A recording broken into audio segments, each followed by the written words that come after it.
ወቅቱ ቋሚ ኮሚቴው ስለ ብሔራዊ ባንክ የኦዲት ጉዳይና በኦዲቱ ላይ ስለተመላከተው ኪሳራ ማብራሪያ እንዲሰጡ ጥያቄ ያቀረበ ሲሆን የባንኩ ገዢ ጉዳዩን ከቀናት በፊት ሪፖርተር ጋዜጣ ይዞት ከወጣው ዘገባ ጋር አስተሳስረው ምላሽ ሰጥተውበታል። የነገሩን አመጣጥ ከስረ መሰረቱ በማስረዳት ምላሽ መስጠት የጀመሩት የባንኩ ገዢ አቶ ማሞ ምህረቱ ፓርላማው ባጸደቀው የባንኩ ማቋቋሚያ አዋጅ ላይ የብሔራዊ ባንክን ተአማኒነት፣ ተጠያቂነትና ግልጸኝነት ለማረጋገጥ ወቅቱን የጠበቀ ኦዲት እያካሄደ የኦዲት ሪፖርቱን በግልጽ ይፋ እንዲያደርግ በተደነገገው መሰረት ባንኩ ለመጀመሪያ ጊዜ ገለልተኛ ኦዲተር በመቅጠር የ3 ዓመት የተከማቸ ኦዲት አሰርቶ በቅርቡ ሪፖርቱን ይፋ ማድረጉን ገልጸዋል። በዚህ ኦዲት ላይ ኪሳራ ተብሎ የተገለጸውን የውጭ ምንዛሬ ግብይት ስርዓት ሪፎርም ከመደረጉ በፊትና ከሪፎርሙ በኋላ በባንኩ መዝገብ ላይ ተመዝግቦ የተገኘው የባንኩ የሀብትና ዕዳ መጠን በዳግም ኦዲት በብር ሲተመን የ10.5 ቢሊዮን ብር ልዩነት በመታየቱ የተፈጠረ መሆኑን ገልጸዋል። በመሆኑም ጉዳዩ ተራ የሂሳብ አያያዝ ጉዳይ ነው ያሉት አቶ ማሞ በኦዲት ሪፖርቱ የተገለጸው በዳግም ግመታ የመጣ የገንዘብ ልዩነት ወይንም እውን ያልሆነ ኪሳራ እንጂ እውነተኛ ኪሳራ እንዳልሆነ አስረድተዋል። አቶ ማሞ ምህረቱ በዚህ ጉዳይ ላይ የሰጡት ማብራሪያ ሙሉ ይዘት የሚከተለው ነው።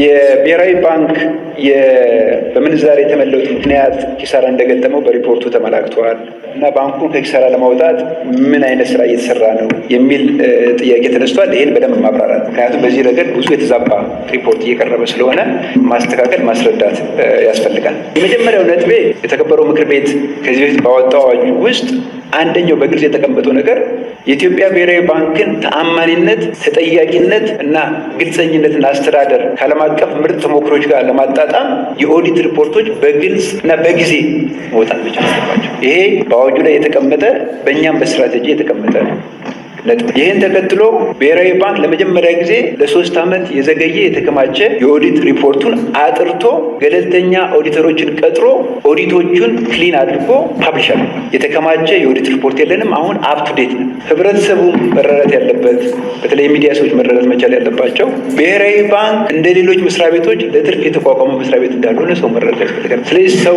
ኪሳራ ሲባል መጀመሪያ የሚመጣለት ልክ እንደ ትርፍ እንደተቋቋመ መስሪያ ቤት እቃ ሽጦ ወይም አገልግሎት ሰጥቶ ገንዘብ አግኝቶ እያተረፈ የሚኖር መስሪያ ቤት መስሎ ይሰማቸዋል። ይህ አይደለም። ብሔራዊ ባንክ የተቋቋመው የዋጋ መረጋጋትን ለመፍጠር የፋይናንስ ዘርፉን የተረጋጋ ለማድረግ የተቋቋመ ድርጅት እና የመንግስት ተቋም ነው እንጂ ለትርፍ የተቋቋመ ተቋም አይደለም። ስለዚህ ብሔራዊ ባንክ ከሰረ ብሔራዊ ባንክ የሚባል አይነት ይሄ የሁሉም ሀገሮች የማዕከላዊ ባንክ አሰራር እንደሆነ መረዳት ያስፈልጋል። ስለዚህ አንደኛው ግንዛቤ መፈጠር ያለበት ጉዳይ ነው። ሁለተኛ ከሚዲያ ሪፖርት ላይ የቀረበው ነገር ብሔራዊ ባንክ ዘንድሮ አበድሮ ያልተመለሰለት ገንዘብ ስላለ ኪሳራ ደርሶበታል ይላል። ይሄም ፈጽሞ ውሸት። ብሔራዊ ባንክ የሚሰራው ለሁለት አካላት ብቻ ነው። አንድም ለመንግስት ያበድራል ወይም ደግሞ ለባንኮቹ ለባንክ ያበድራል። ለመንግስት ወይም ደግሞ ለባንክ በማበደር ያልተከፈለው ገንዘብ የለም። እስካሁን ድረስ ለመንግስት ያበደርነው ብድር ወለድ በትክክል ይከፈላል። ለባንኮች ያበደርነው ብድርም ገንዘቡ ወለዱ በትክክል ይመለሳል። ስለዚህ አበድረ ነው ያልተመለሰ የከሰርነው ምንም ነገር የለም። ብሔራዊ ባንክ ዘንድሮ ባደረገው ፐርፎርማንስ ኦፕሬሽናል ፕሮፊቱ 27.6 ቢሊዮን ብር አጥፏል። የሆነው ይሄ ጉዳይን በተመለከተ ምንድን ነው ከተባለ የሆነው ምንድን ነው የውጭ ምንዛሬ ሪፎርም ከመካሄዱ በፊት በመዝገብ ላይ የነበረው በብሔራዊ ባንክ መዝገብ ላይ የነበረው የባንኩ የሀብትና ዕዳ በሚመዘገብበት ጊዜ በብር ያለው ኢኩቫለንት ከውጭ ምንዛሬ ሪፎርም በፊትና ከውጭ ምንዛሬ በኋላ ያለው አካውንቲንግ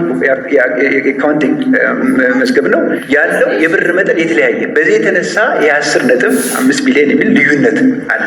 ይህ አክቹዋል የሆነ ኪሳራ ሳይሆን በዳግም ግምታ የመጣ እውን ያልሆነ ወይም ደግሞ አንሪያላይዝድ ሎስ። ስለዚህ አበድሮ የከሰረው ነገርም የለም። ይሄ ዝም ብሎ አካውንቲንግ የመዝገብ የዕዳና ሀብቶ የሚመዘገብበት ጊዜ ከሪፎርሙ በኋላና ከሪፎርሙ በፊት ያለው የገንዘብ መለያየት ካልሆነ የተከበራችሁ እንግዲህ ቤተሰቦች ትንሽ ትልቁን የተገኘውን ሁሉ ነገር ለማልቀስና ለማማረር ያም ሆነ እንግዲህ እነዚህ መርዶኛዎች ወይም ደግሞ አልቃሽ ፖለቲካ የተጠቂነት ምናምን የኛ ሀገር ፖለቲካ እንደምታዩት በየትኛውም ቦታ ለንጽጽር እንኳን የማይበቃ ነውና ባለሙያዎች በስንት ጥንቃቄ መስራት ያለባቸውን ነገር ሁሉ ደናቁርት ባንዳ ሆኖ በጽንፈኛና በጥላቻ ተነስቶ ይቀባጠራልና ጎደለ እንደዛ ሆነ ምናምን እና ጎደለ ምን ይሁን እናንተ አይደል ነበራችሁ የተበላሸ ብድር እያላችሁ የሰረቃችሁትን ብር ስትወስዱ የነበረው የተበላሸ ብድር ተብሎ ኢምቢሊየን እንደናንተ አፉታ ይባላል። እንደገና ደግሞ ድሃው ደግሞ ያልሰራበትን ሰራ ተብሎ ይቀማል። እንዲህ አይነት የተዛነፈ ሁኔታ ነው። እናንተ ከዚህ በፊት የነበራችሁ በሽተኞች ያቆሻችሁትን በሽታ እኮ ነው ለመጥረግ እየተሞከረ ያለው። በእርግጥ ከስር ተነቅሏል። በየቦታው ላይ ያለውን ብቻ ስር የለውም። ሊዛመት ሊባዛ አይችልም። ያላችሁት የተንሳፋችሁት በያላችሁበት እስከምትጠፉ ድረስ ብቻ ነውና ሙያዊ ጥያቄ ሙያዊ ማብራሪያ የሚፈልገው ነገር ሁሉ የገቡ መዳከር በጣም የሚያሳፍር ክስተት ነው። ይሄ በጣም የሚገርም ነው። በስተቀር የአካውንቲንግ ነገር ካልሆነ ውስጥ የከሰረው ነገር የለም የሚለውን መገንዘብ ያስፈልጋል። ይህን ካልኩኝ በኋላ ወደፊትም እንደዚህ አይነት ጥያቄዎች ደግሞ ስለሚመጡ ለህብረተሰቡ ማስገንዘብ የምፈልገው እንደ ሌሎች ማዕከላዊ ባንኮች ብሔራዊ ባንክ እንደነገሩ ሁኔታ አንዳንዴ ኪሳራ ሊያጋጥመው ይችላል። አንዳንዴ ደግሞ ከልክ በላይ ትርፍ ሊኖረው ይችላል። አንዳንዴ እየከሰረም ኢኮኖሚውን ሊያረጋጋል። ምሳሌ ለመስጠት ቅድም መነሻ ላይ ብሔራዊ ባንክ ከሌሎች ባንኮች ጋር የሚያደርገው ግብይት ነበር። ይሄ ኦፕን ማርኬት ኦፕሬሽን እንለዋለን። ይሄ ምን ማለት ነው? ብሔራዊ ባንክ ወደ ሲስተሙ ይገባና ከባንኮቹ ገንዘብ ይወስዳል። ገንዘብ በሚወስድበት ጊዜ ተለቅ ያለ ወለድ ይከፍላል።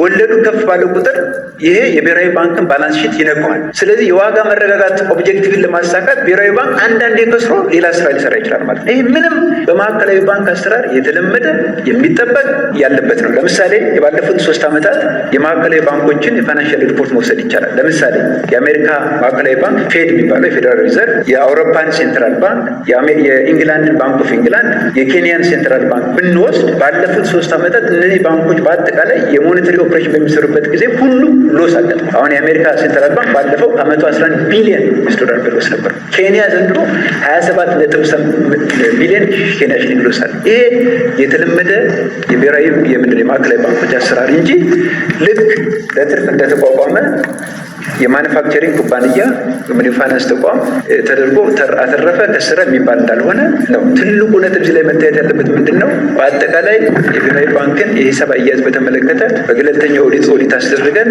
ፓብሊሽ እያደረግን ነው። አሁን ያለው የብሔራዊ ባንክ አሰራር ወቅታዊ እንደሆነ እና ወደፊትም ለድንገት ብዙ ትርፍ ሊሆን ይችላል፣ ለድንገት ስራ ሊሆን ይችላል። ይህ ምንም የእኛን ስራ የሚያደናቅፍ አይደለም። ብሔራዊ ባንክ ካፒታላይዝ የተደረገ ተቋም ነው። በአዲሱ እናንተ ባጸደቃችሁልን አዋጅ ደግሞ ተጨማሪ 20 ቢሊዮን ካፒታል ኢንጀክት ይደረግበታል። ስራችንን የሚያደናቅፍ ከተለመደው ከማዕከላዊ ባንክ ስራ የወጣ አበድረ ነው ያልተመለሰልን ገንዘብ የለም። ስለዚህ ይሄ ነገር መስተካከል መታረም መቻል አለበት። ያበድርነው ገንዘብ እየተመለሰ ነው፣ ወለዱ እየተከፈለ ነው። ያልተመለሰ ብሎ ነገር የለም። ይሄ ዝም ብሎ ተራ የሂሳብ አያያዝ ጉዳይ እንደሆነ መረዳት ያስፈልጋል።